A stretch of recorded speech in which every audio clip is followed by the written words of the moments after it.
Hello YouTube, this is Scruffy and you're watching the War Zone.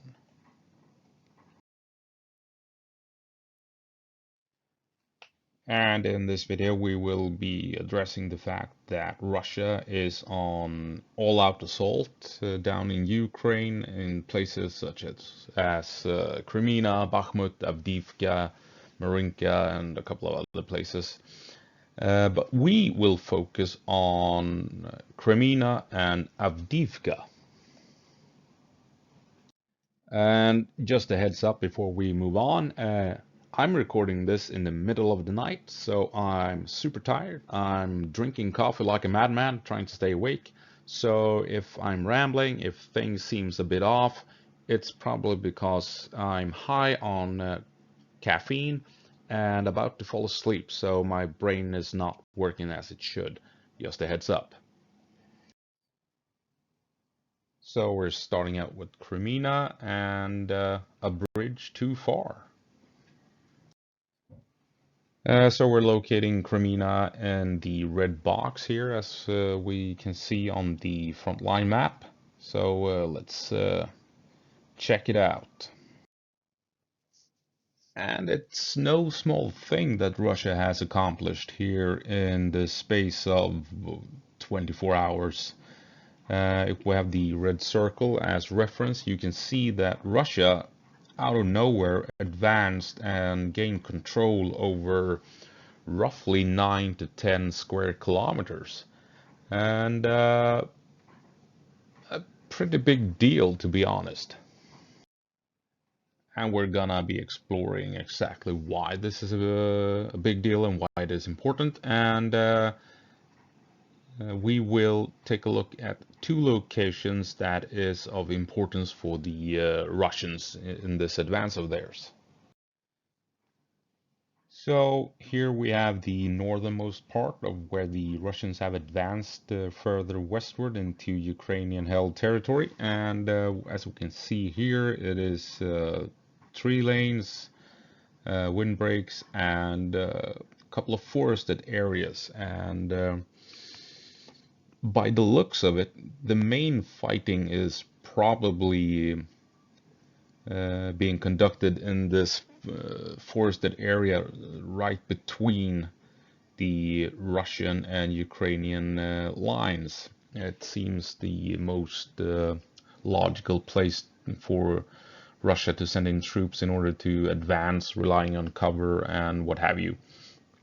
And obviously Ukraine will counter this advance. So this is where the main fighting is being done, if you ask me, because I doubt they are out in the fields conducting firefights in the open. So, and of course, the other contested areas will be in the windbreaks, the 3 lanes where there's cover, where there's probably fortifications, trenches, and foxholes. And at the top of the map, it seems as if the Ukrainian positions are being threatened.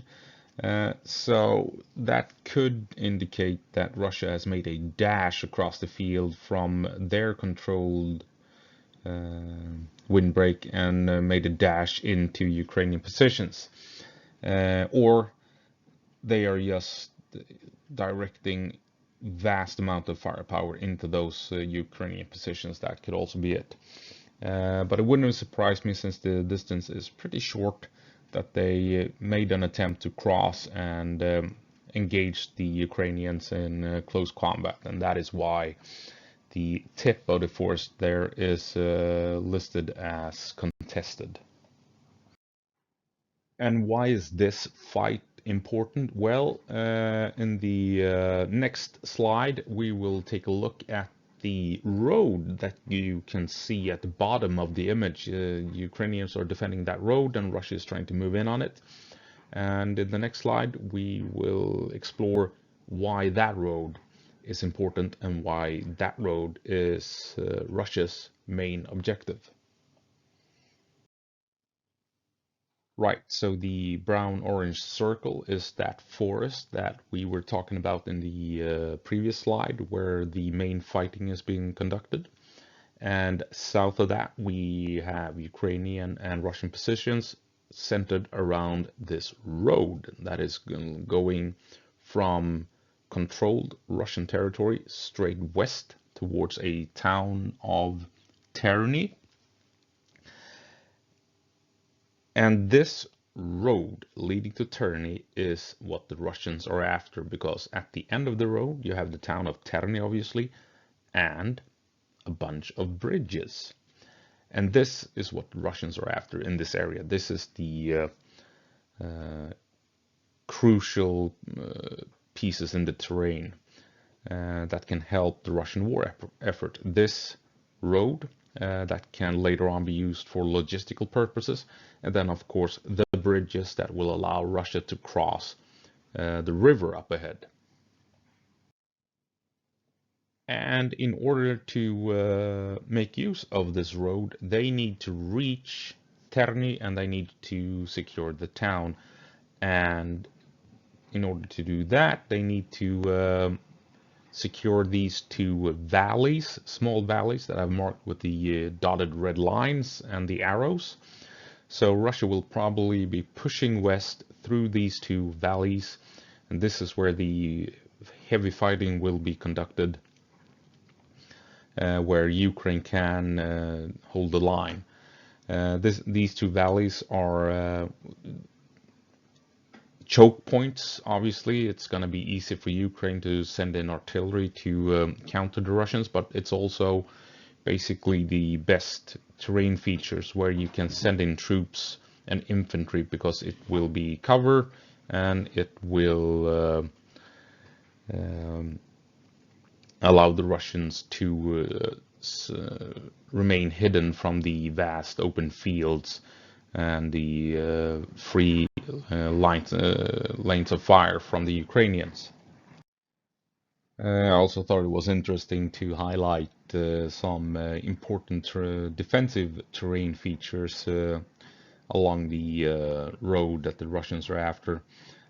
In the box here, as you can see, we have some windbreaks, some tree lanes, and a small forest that favors the Ukrainians, that will deny Russia to advance along the road, forcing the Russians to push into the valleys, especially the northern one, in order to clear out these obstacles to free up the use of the road itself. So moving on to the second location along the front line here, that is of importance for the Russians in this push forward. And again, as you can see, the gray line is a road, and the Russians are trying to push in along this road, and they need to get across these wide open fields in order to secure it. So this is not an easy task in this particular part of the battlefield for the Russians, but they are, by the looks of it, pushing hard in order to attempt to force the Ukrainians to fall back. And by the looks of it, the Ukrainians are under pressure here along the point of contact here at this windbreak tree lane that is the actual front line. As you can see, Russia and Ukraine, their only real safe access is where the topmost arrows, where they can follow the tree lanes and then reach this windbreak that is the actual front line. But that means that both forces are clashing at the top, and as it appears, the entire windbreak is contested, and that suggests to me that Russia has made a dash at the lowermost arrow, where they've crossed the field and are now challenging the Ukrainians in the south end of this windbreak, trying to catch them off guard, as it were. since the rest of the Ukrainian forces are probably engaged in heavy fighting with the Russians further north. So what are the Russians up to? Well, like I said, they want the road that we can see here on the larger map, and in the next graph we will, in the next slide rather, we will take a look at why that road is just as important as the road we previously took a look at, and a road that, on by the way, is the actual road at the top of the image here, where we have the topmost arrows. So these two roads are very close to each other, and they are both just as important for the Russian advance. And here you have it. The yellow dotted line is the second road that Russia is after, that is also leading straight into Terni. So we have two roads leading into Terni, and here we have valleys that Russia can make use of. The topmost valley was the southernmost valley in the previous slides we looked at. So the other road is slightly north of this image, and like I said before, the Russians need to get into this valley in order to make use of cover and what have you. And in order to grab this second road that we're looking at now, that valley is just as important, obviously. Plus you have a third valley covered in forests, very advantageous to advance through for the Russians. Obviously, Ukrainian artillery will be troublesome, and there's probably loads of fortifications in this valley, but this is the most advantageous point of or most advantageous avenue for Russian infantry to reach Terni. And if we take a closer look at the terrain found in the blue box, we have this road that Russia is after, and we can clearly see that this is a choke point where Ukrainian troops can gun down anything trying to make use of the road. So obviously Russia will put a lot of effort into grabbing the terrain within this blue box in order to free up the use of the road itself. And I think what we see in the blue box will be of real significance for Russia, because here they can drive basically all the way up to the tree line north of the road, take a right turn, leave the road, and then unload troops and equipment and supplies into this valley, and then truckloads, and then the trucks can just head on back to their own lines, fill up the trucks with more troops, more supplies, more ammunition, drive back to this area, get into the valley, unload everything into a makeshift forward base of operations located within this valley, and then everything can just trickle northward through the valley into the combat zone where the point of contact is, so Russia can then continue pushing towards Terni in the northern valley. So what we're seeing in the blue box, I think it will be of great operational value for the Russians. So they need to secure the blue box in order to be able to set up a makeshift forward base of operations, like I said, in this small valley, and so that they can truly make a push towards Terni effectively. And zooming out a bit, we have the three valleys that we've been talking about, marked with the red dotted lines with the arrows, and then the yellow dotted lines are the two roads leading to Terni that Russia can make use of. They can bring in all the supplies and all the logistics and everything they need via these two roads to Terni, and from there they can then push on into Ukrainian territory. And in order to get these roads, like I said, they need to push through the valleys in order to secure Terni. And so, yeah, the main fighting will be fought, as it were, in these three valleys. So what is the point of all of this? Well, it's basically all about bridges. We can see here that Russia has ahead of them to the west a small river, and they need to cross it. And Terni is located in the box that I call B, Bravo. And here you have, what is it, 4, 5, 6 crossings over the river. So Terni is super important, and the surrounding area. So obviously makes sense for Russia to try and make a push towards Terni. Previously, they have been trying really hard the entire year to reach the Charlie box, C box, via the forests in order to take Sarichny from the south. That has utterly failed, but as you can see in the Charlie box, you have multiple crossings over the river, so Sarichny is super important as well. And further north in the Alpha box, you have two bridges crossing the river at Nevske and close to Novolyubivka. I think it's pronounced something like that. So this is what Russia is after. All of these bridges, because they need to cross the river. So they need to reach the river, and they need to secure the bridges in order to be able to push on further west.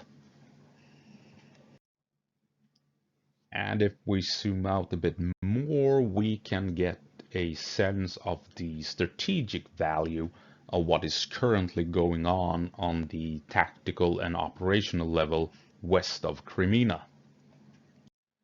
So the red box is where Russia has advanced and is the territory that we have taken a closer look at. And the goal is to reach the smaller river directly west of it. And this is what Russia needs to do in order to be able to make a stronger push to the south outside of the city of Lyman.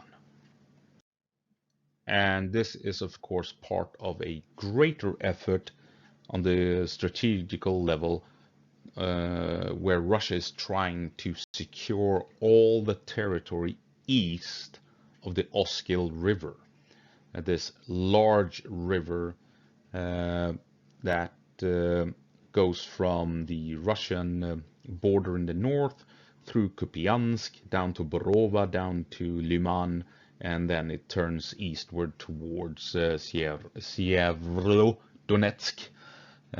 Sorry, a bit of a tongue twister, that word. And throughout the year, we have seen the Russians trying to secure this territory. They have been heavily attacking the north towards Kupiansk. They have throughout the year been attacking in the south, like I said, from Kreminna westward towards the small river. And they've also tried to attack from Svatove towards Borova. Remember a couple of months ago when they made that blitzkrieg dash that Ukraine just barely managed to contain? That was from Svatove straight west towards Borova along a highway that connects these two towns. So this is what Russia has tried to achieve basically throughout the year, and they almost succeeded in that blitzkrieg maneuver in the middle from Svatove towards Borova. thank God they failed. And now they have, it appears, put focus in the south, outside of Kreminna, trying to secure the territory east of this smaller river, in order to set the stage for the next phase of the attack in reaching Lyman. And as you can see on the smaller maps, what Russia is trying to do is actually grab a substantial piece of territory from the Ukrainians. And it's, to be honest, not unthinkable. It makes sense for them to attack in the north and trying to achieve this. Because logistically, it's really close to Russia proper. It's not that difficult to gather troops, supplies, manpower, equipment, what have you, within Russia, and then transport it quickly to the front line in order to keep up massive pressure on the Ukrainians, like Russia has done throughout the year. And if they succeed in grabbing the territory, then you have the big river, the big Oskil River, and the Oskil Reservoir, which is a massive lake that protects the Russian gains. It will be difficult for Ukraine to counterattack, to try and take back the territory if Russia manages to push all the way to the Oskil River. And it's the northern front. It's basically as far away from the Ukrainian counteroffensive in the south as you can get. So Ukraine has concentrated most of its forces in the south, and Russia basically tried a sneaky right hook up in the north in order to outmaneuver the Ukrainians, and where they potentially were the weakest, and by so doing grab a substantial piece of territory from the Ukrainians. And had they succeeded, and they might still succeed, as we can see on the last map here, if they push out to the Oskil River, if they secure Lyman, then they are actually in a good position to cross the Oskil River southward and link up with troops from Bakhmut, and then encircle the town of Siversk, and basically achieve what they're trying to do at Abdivka, link up with other Russian forces in order to surround and cut off a lot of Ukrainian troops that are trapped in this bulge in the front line.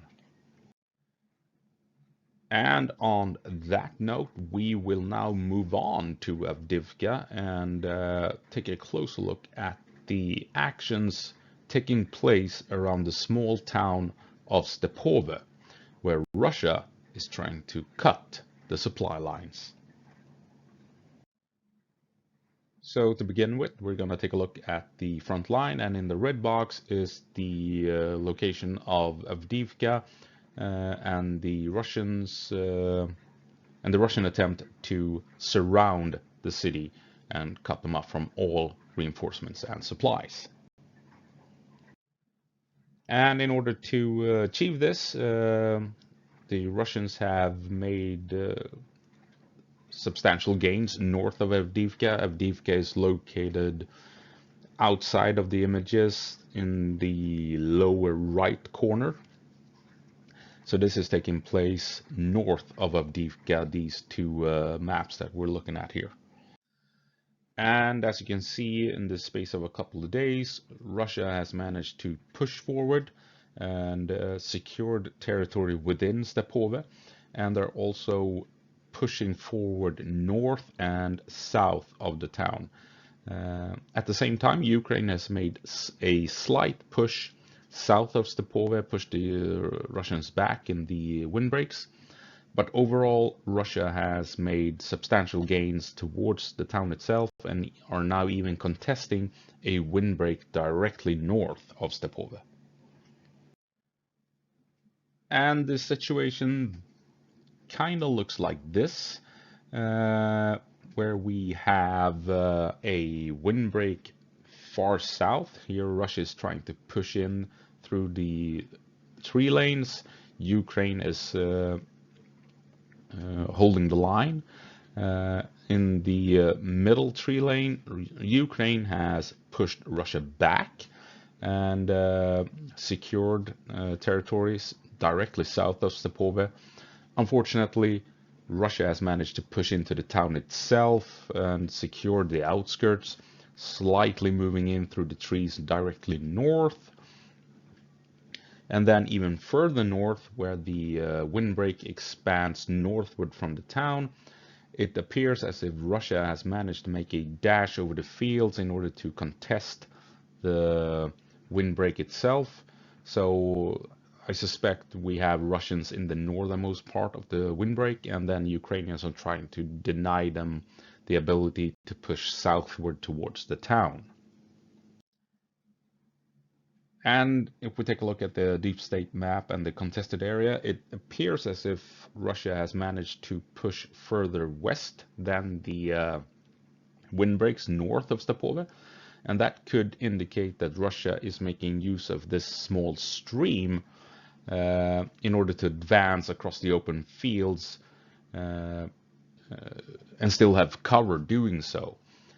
Which could be troublesome for the Ukrainians if Russia has managed to find a way to cross the wide open spaces and to do so in cover. So what is going on? Well, like I've pointed out in my previous videos, Russia is more than likely trying to outmaneuver and outflank Stepove by moving in from the north. And in the long run, they will probably try and do the same to Berdichi when they get that far. And looking at ISW maps and the liveua map, we have seen hints that Russia is planning to conduct these types of operations, outflanking Stepove and Berdichi, mainly from the north. But we're also seeing that Russia is putting a lot of effort trying to push in south of Stepove, again to outflank the town. And what is the purpose of outflanking Stepove? Well, in order they do this to be able to cut Stepove off from reinforcements. You have 2 roads coming in from Berdichi in the west towards Stepove, and Russia wants to cut these 2 roads and deny Ukraine the chance to move reinforcements and supplies and what have you into Stepove. And if Russia manages to put pressure on these 2 roads, then obviously it's a done deal. Then Stepove will eventually fall and Russia will gain control of the town. And it feels like this is inevitable. At some point, Russia will be able to grab Stepove.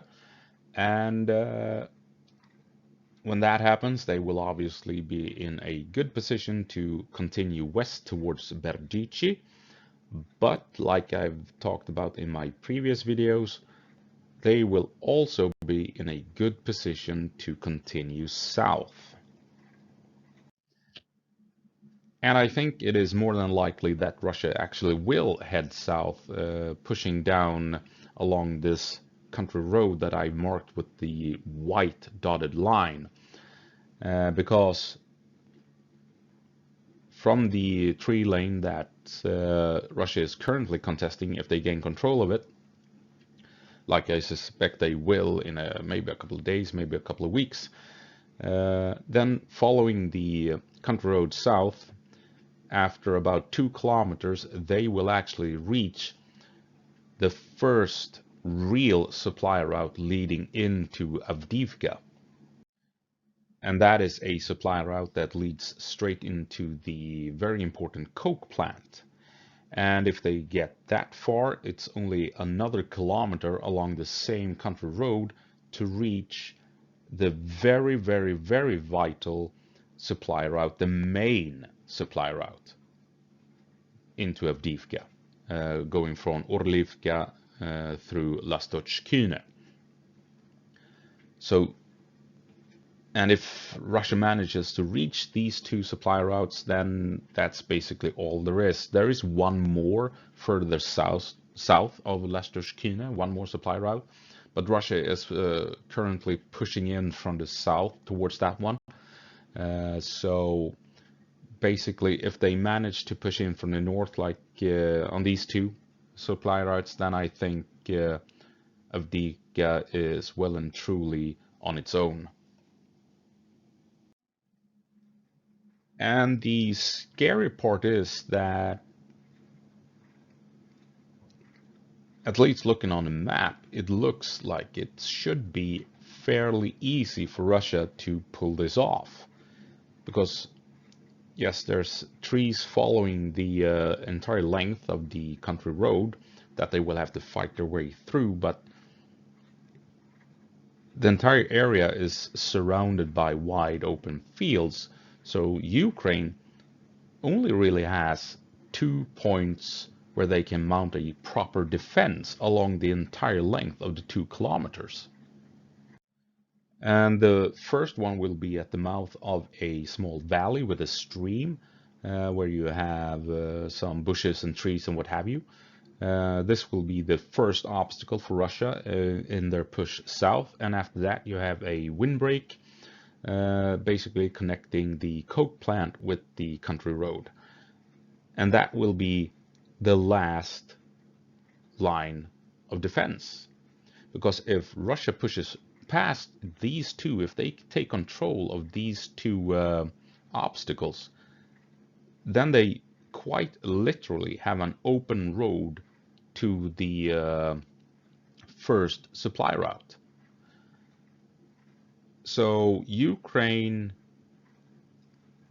there's not much Ukraine can do. Yes, it's wide open spaces, but Ukraine only have 2 points to defend. So in this case, the wide open spaces appear to be actually working against Ukraine in their hopes of defending the supply routes leading into Avdiivka. So yes, Stepove is a small town that, looks insignificant, and if they lose it, I mean, it's nowhere near the supply routes in reality. But just looking at the map, if Ukraine loses Stepove, the house of cards may fall apart quite quickly if Russia manages to exploit the situation. So to recap what's at stake, in the red circle, we have Avdiivka, and Russia is trying to secure the bulge into occupied territory. And that bulge is basically the same size that we've seen Ukraine create during the summer at Robotyne and Verbove, highlighted by the blue circle. So it's not a massive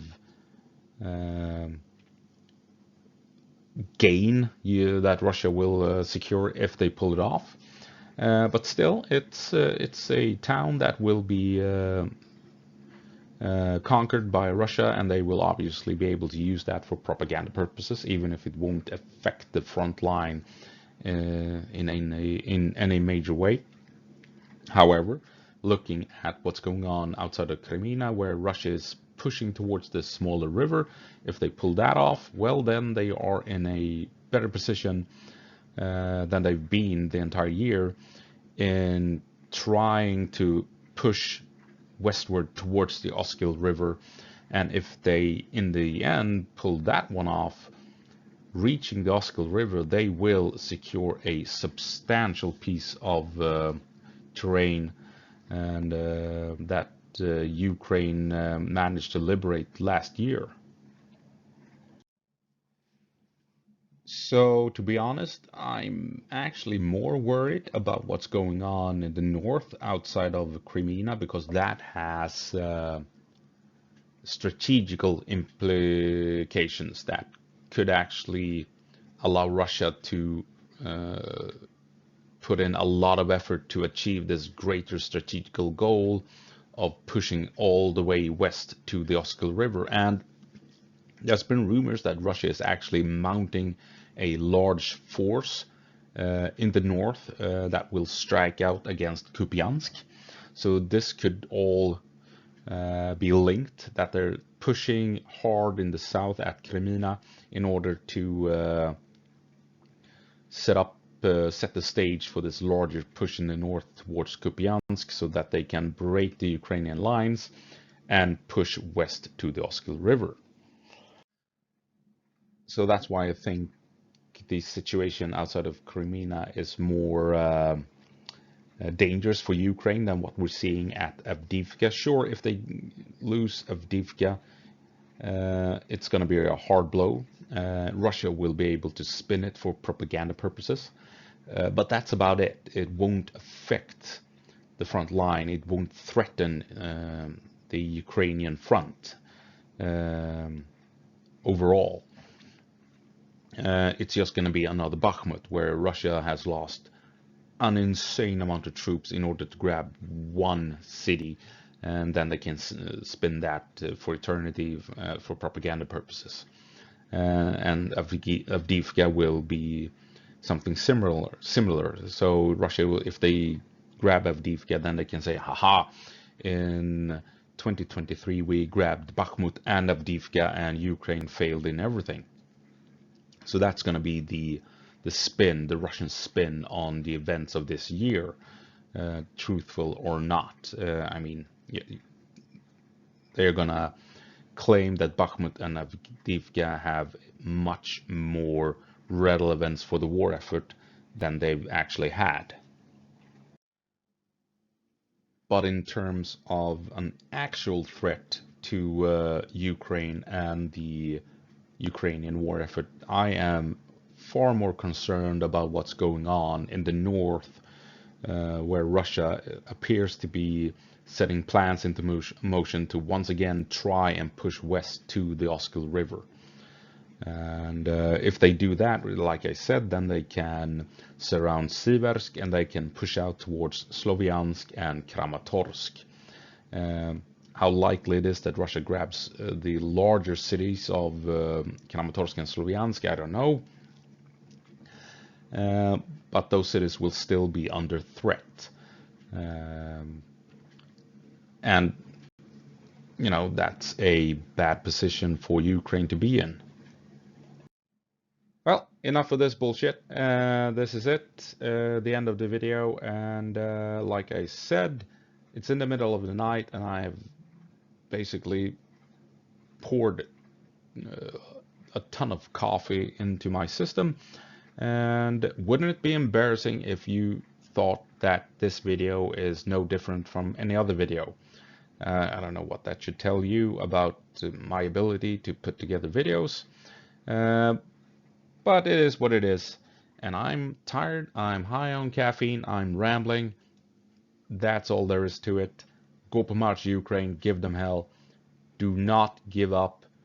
Kick fucking Russian ass. And I will see you in the next one.